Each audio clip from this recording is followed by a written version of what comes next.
Hello मेरी प्यारी YouTube family, कैसे हो आप लोग। आशा करता हूँ आप लोग ठीक होंगे। तो आपके अपने केमिस्ट्री स्टडी चैनल पे आपका स्वागत करते हैं। तो चलिए आज की वीडियो स्टार्ट करते हैं। उससे पहले आप अपने नोटबुक और पेन रेडी रख लीजिए और आप आराम से बैठ जाइए और अपने पास एक पानी की बोतल रख लीजिए क्योंकि मौसम जो है गर्मी का है। ठीक है, तो चलिए शुरू करते हैं। तो दोस्तों, अभी तक आपने पढ़ा था मेटल्स नॉन मेटल के बारे में। हमने आपको पीरियोडिक टेबल भी दिखाई थी, पीरियोडिक टेबल के बारे में बताया था कुछ। ठीक है, कुछ पोर्शन बताया था हमने। अब देखिए, उस पोर्शन को लेके हम आगे बढ़ते हैं कि फिजिकल प्रॉपर्टीज़ के बारे में हमने आपको कंप्लीटली डिस्क्राइब कर दिया था। अब बात करते हैं फिजिकल प्रॉपर्टीज़ की नॉन मेटल्स के बारे में। तो occurs एज ए सॉलिड और गैस ब्रोमीन इन लिक्विड। मतलब नॉन मेटल्स क्या कहते हैं कि जो सॉलिड फॉर्मेशन में क्या occurs क्या कहती है, भाई सॉलिड में रहते हैं। नॉन मेटल्स रहते तो हैं सॉलिड में, ठीक है। और गैस में भी रह सकते हैं, लेकिन जो ब्रोमीन है आपका वो किस फॉर्म में रहता है, लिक्विड फॉर्म में रहता है। They are generally bad conductor of heat and electricity. मतलब कि ये bad conductor of heat and electricity होते हैं। मतलब इनके अंदर से इजीली कंडक्ट नहीं हो सकती इलेक्ट्रिसिटी, मतलब पास नहीं हो सकती। आई बात समझ में। जैसे कि graphite a natural form of carbon and it is a good conductor of heat and electricity. लेकिन क्या बोला गया है कि सभी जो नॉन मेटल्स हैं वो बैड कंडक्टर हैं, किसको छोड़ के, ग्रेफाइट को छोड़ के। अब आप बोलो ग्रेफाइट क्या है, भाई ग्रेफाइट वही है कि आपके पास पेंसिल है ना, पेंसिल के आगे का जो पोर्शन है, जो ब्लैक कलर का जो पोर्शन पार्टीशन है, जो वो किस चीज़ का बना होता है, ग्रेफाइट का बना होता है। ठीक है, उसके अंदर से इलेक्ट्रिसिटी पास हो सकती है। नेक्स्ट देखिए, ये क्या होता है, नॉन सोनोरस होता है। क्या रहता है, नॉन सोनोरस रहता है। मतलब प्रॉपर्टी अपने सोनोरस की प्रॉपर्टी शो नहीं करता। आई बात समझ में। सोनोरस का मतलब क्या रहता है कि ये साउंड प्रोड्यूस नहीं करता। ठीक है, क्या नहीं करता, ये साउंड प्रोड्यूस नहीं करता, मतलब साउंड पैदा नहीं करता। नेक्स्ट देखिए, हम बात करते हैं अगला पॉइंट क्या कह रहा है कि ये नॉन लस्टर होता है। मतलब कि एक तरह से बोल सकते हैं चमकता नहीं है। ठीक है, ये क्या है, चमकता नहीं है। क्या अपने जो ग्रेफाइट होता है वो चमकता है दूर से ही? नहीं। जैसे कि लोहा चमकता है, लोहा मतलब कि एक सिल्वर कलर के उस पर कोटेड कर देते हैं तो वो चमक जाता है। ठीक है, ओनली आयोडीन हैज़ लस्टर। सिर्फ जो आयोडीन होता है वो शाइन करता है। ठीक है, अगला पॉइंट है metals are basic oxides like magnesium oxide while non metals are acidic oxide as in acid rain. मतलब मेटल्स क्या रहते हैं भाई, बेसिक ऑक्साइड्स होते हैं, जैसे कि मैग्नीशियम ऑक्साइड हो गया, मैग्नीशियम हाइड्रोक्साइड हो गया। ठीक है, वहीं अपने नॉन मेटल्स क्या रहते हैं, एसिडिक की फॉर्मेशन करते हैं, एसिडिक ऑक्साइड के बारे में, जैसे कि अपना एसिड रेन हो गया। आई बात समझ में। अब आगे बात करते हैं केमिकल प्रॉपर्टीज ऑफ मेटल के बारे में। केमिकल प्रॉपर्टीज ऑफ मेटल क्या कहती है, रिएक्शन विद एयर। एयर के साथ जब वो रिएक्ट कर रहा है, metals can burn in air, react और do not react with air. मतलब एक चीज़ देखेंगे कि अभी ये जो मेटल्स हैं, अगर एयर के साथ रिएक्ट कर रहा है, क्या हाँ जल सकता है वो? अगर रिएक्ट करेगा या नहीं करेगा वो देखिए हवा के साथ। Metal plus oxygen gives formation of metal oxide. जो मेटल है ऑक्सीजन का रिएक्ट करता है तो क्या अपने फॉर्मेशन कर देते हैं मेटल ऑक्साइड। मतलब मैग्नीशियम ले लो, ठीक है, मैग्नीशियम ले लो प्लस में ऑक्सीजन ले लो, ठीक है, और अपना क्या मिल जाएगा, मैग्नीशियम ऑक्साइड मिल जाएगा। यहाँ पे 2 लिखेंगे और यहाँ पे 2 लिखेंगे, क्यों? क्योंकि इस रिएक्शन को बैलेंस करने के लिए। नेक्स्ट क्या बोल रहे हैं, some metals like sodium potassium are kept immersed in kerosene oil as they react vigorously with air and catch fire. मतलब क्या कह रहे हैं कि जो सोडियम और पोटाशियम है, ठीक है, वो केरोसिन के अंदर इमर्स्ड रहते हैं। ठीक है, केरोसिन ऑयल के अंदर इमर्स्ड क्यों रहते हैं, मतलब मिक्स नहीं होते आसानी से, मर्ज नहीं होते। क्यों? क्योंकि ये रिएक्ट करते हैं। ठीक है, रिएक्ट करेंगे, एक विगरसली नेचर का रहता है जो इजीली रिएक्ट करता है और आग को जल्दी पकड़ता है। ठीक है, हवा से भी रिएक्ट कर जाएगा और हमारे क्या कर जाएगा, कैच फायर, मतलब आग को भी जल्दी पकड़ता है। ठीक है, आई बात समझ में। कौन सा, सोडियम और पोटाशियम।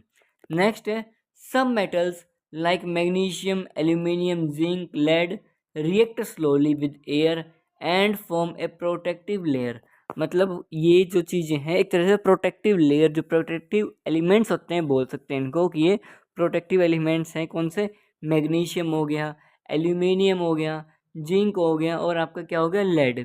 ठीक है, क्योंकि ये एयर के साथ रिएक्ट तो करता है लेकिन बहुत ही स्लो प्रोसेस में करता है, ठीक है, और एक प्रोटेक्टिव लेयर की फॉर्मेशन कर देता है।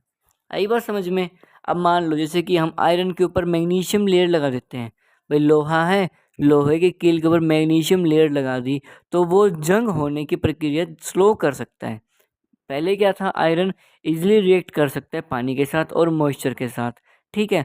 उस मॉइस्चर में हमारी नमी है, नमी में क्या है, अपना एयर है, हवा है, ऑक्सीजन है, हाइड्रोजन गैस है में और मिक्सचर ऑफ गैसेज हैं जो कि ईजिली रिएक्ट करते हैं, ठीक है। लेकिन हम इसके ऊपर मैग्नीशियम लेयर अगर लगा सकते हैं तो वो इन सभी रस्टिंग ऑफ आयरन की जो प्रोसेस रहेगी वो बहुत ही स्लो प्रोसेस में कन्वर्ट हो जाएगी। आई बात समझ में? Magnesium can also burn in air. ये बोल सकते हैं कि जो अगला पॉइंट है मैग्नीशियम है वो जलता है किसके साथ, हवा के साथ, with white dazzling light to form its oxide. मतलब कि मान लो कि मैग्नीशियम और प्लस ऑक्सीजन के साथ हमने रिएक्ट करवाई है तो मैग्नीशियम ऑक्साइड बना था, ठीक है। और ये लाइट कलर मतलब डार्जलिंग लाइट कलर की फॉर्मेशन शो करता है और मैं इसके ऑक्साइड बना देता है, ठीक है। क्या बना देता है, इसके ऑक्साइड बना देते हैं, जैसे कि मैग्नीशियम ऑक्साइड बन गया। आई बात समझ में? जैसे कि ये वाला कंपाउंड, ठीक है। अगला है iron and copper do not burn in air. भाई आयरन और जो कॉपर है वो हमारे पास जो हवा है उसमें जब रिएक्ट करता है वो तो जलता नहीं है। आई बात समझ में? कंबाइन होने में जलता नहीं है। With oxygen to form oxide, लेकिन ऑक्सीजन के साथ जब रिएक्ट करता है तो ये ऑक्साइड की फॉर्मेशन कर देता है। When heated iron filing burns when sprinkled over flame. मतलब क्या कह रहे हैं कि जब हम इसके ऊपर आग लगाते हैं मतलब जलाते हैं, इनको गर्म करते हैं, ठीक है, गर्म करेंगे, बर्न करेंगे तो ये फ्लेम की फॉर्मेशन करेगा, ठीक है, फ्लेम निकलेगी इनके अंदर से। आई बात समझ में? एग्जांपल्स देखिए, metals like silver, platinum and gold do not burn और रिएक्ट विद एयर। मतलब प्लेटिनियम हो गया, गोल्ड हो गया, सिल्वर हो गया, ये जो हैं रिएक्ट नहीं करेंगे किसके साथ, हवा के साथ। अब रिएक्ट करेंगे कौन से? सोडियम हो गया, ऑक्सीजन का रिएक्शन कर रहा है तो Na2O बना देगा। मैग्नीशियम ऑक्सीजन रिएक्ट करेगा तो मैग्नीशियम ऑक्साइड बनाएगा। कॉपर ऑक्सीजन रिएक्ट कर रहा है तो कॉपर ऑक्साइड बनाएगा। एल्यूमिनियम ऑक्सीजन का रिएक्ट करेगा तो एल्यूमिनियम ऑक्साइड बना देगा।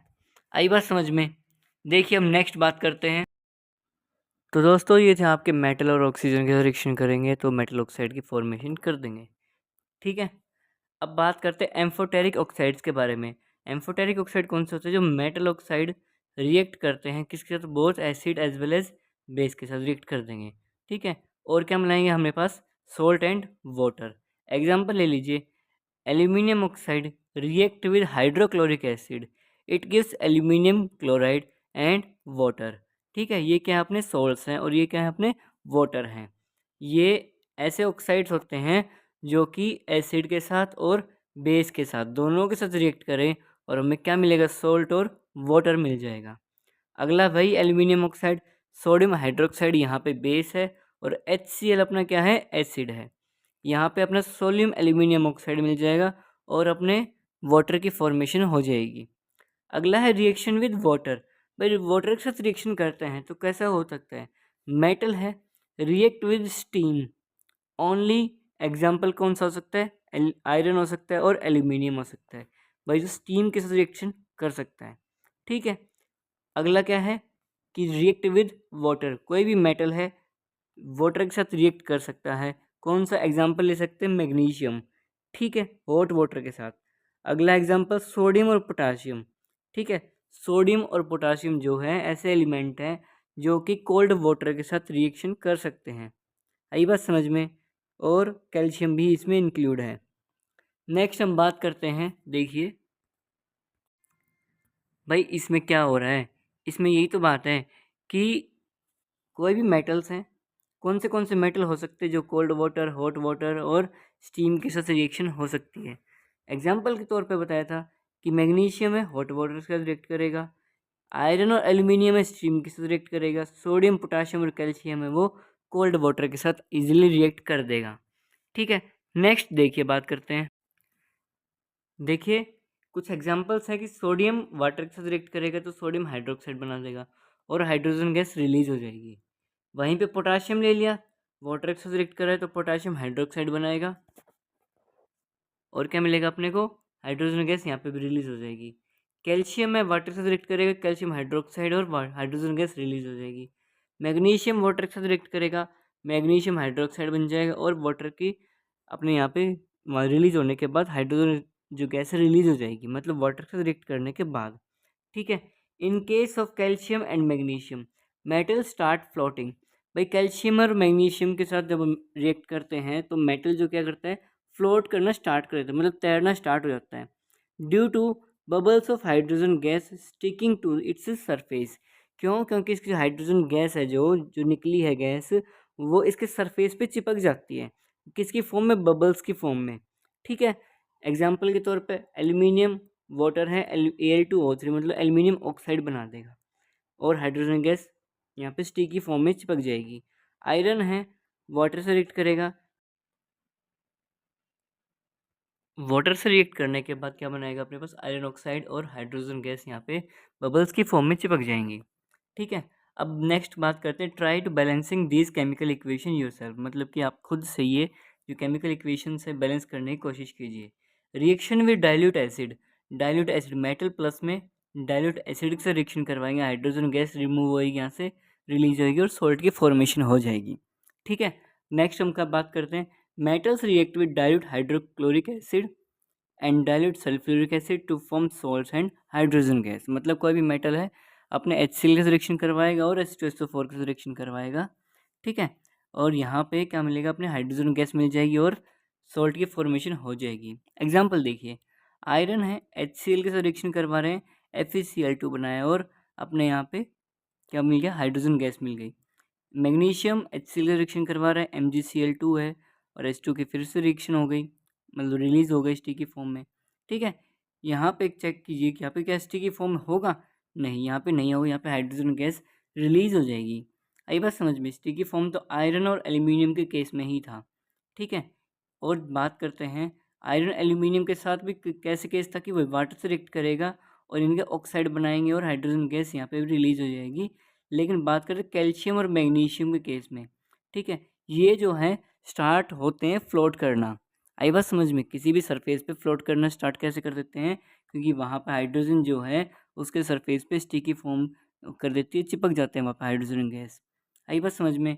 जैसे कि अपना मैग्नीशियम हो गया, HCl का रिएक्शन करवा रहा है, MgCl2 और H2 गैस यहाँ पे भी रिलीज हो जाएगी। आई बात समझ में? नेक्स्ट हम बात करते हैं जिंक, HCl का रिएक्शन कर रहे हैं, ZnCl2 की फॉर्मेशन हो जाएगी और H2 गैस यहाँ पे भी रिलीज हो जाएगी। एल्यूमिनियम है और HCl का रिएक्शन कर रहे हैं, AlCl3 बन जाएगा और H2 की फॉर्मेशन हो जाएगी। ठीक है। एक्चुअली होता क्या है ये सब चीज़ें, ठीक है, ये हो क्यों रहा है? मान लो आयरन है एक तरह से, ठीक है, आयरन है, इस एग्जाम्पल लेके चलते हैं कि आयरन, बात कर रहे हैं कि हमारे पास आयरन है, ठीक है, HCl का रिएक्शन कर रहा है, H के ऊपर कौन सा चार्ज होता है, पॉजिटिव, और Cl के ऊपर कौन सा होता है, नेगेटिव चार्ज। ठीक है। अब यही आयरन यहाँ पे +2 की ऑक्सीडेशन स्टेट शो क्यों करेगा, क्योंकि उसके ऊपर 2 वैलेंसी है। ठीक है, इसने 2 इलेक्ट्रॉन लूज करे आयरन ने, और 2 ही किसके पास, हमने 2 क्लोरीन इसने शेयर कर ली 2 क्लोरीन के साथ, और FeCl2 की फॉर्मेशन कर देगा ये। ठीक है। यहाँ से फिर अपने क्या मिला, H, और एक H और आएगा यहाँ पे, हाइड्रोजन गैस यहाँ पे भी रिलीज हो जाएगी फिर। ठीक है, H2 की फॉर्मेशन होके। सेम मैग्नीशियम के ऊपर है कि मैग्नीशियम के ऊपर भी +2 चार्ज होता है, और 2 ही क्लोरीन के साथ ऐड होंगे और MgCl2 बना देगा। सेम जिंक है, और एल्यूमिनियम के ऊपर कौन सी है अपनी, +3 की ऑक्सीडेशन स्टेट शो करता है। ठीक है, कौन सी स्टेट, +3 की। तो 3 क्लोरीन आएंगे यहाँ से और एल्यूमिनियम के पास रिएक्ट करके AlCl3 बना देंगे। ठीक है, और हाइड्रोजन गैस यहाँ पे भी रिलीज हो जाएगी। आगे बात करते हैं, copper, mercuric and silver do not react with dilute acid. Copper, mercury and silver, मतलब कि CuHg और Ag, मतलब कि CuHg और Ag, ये तीनों रिएक्ट नहीं करते किसके साथ, डाइल्यूट एसिड के साथ।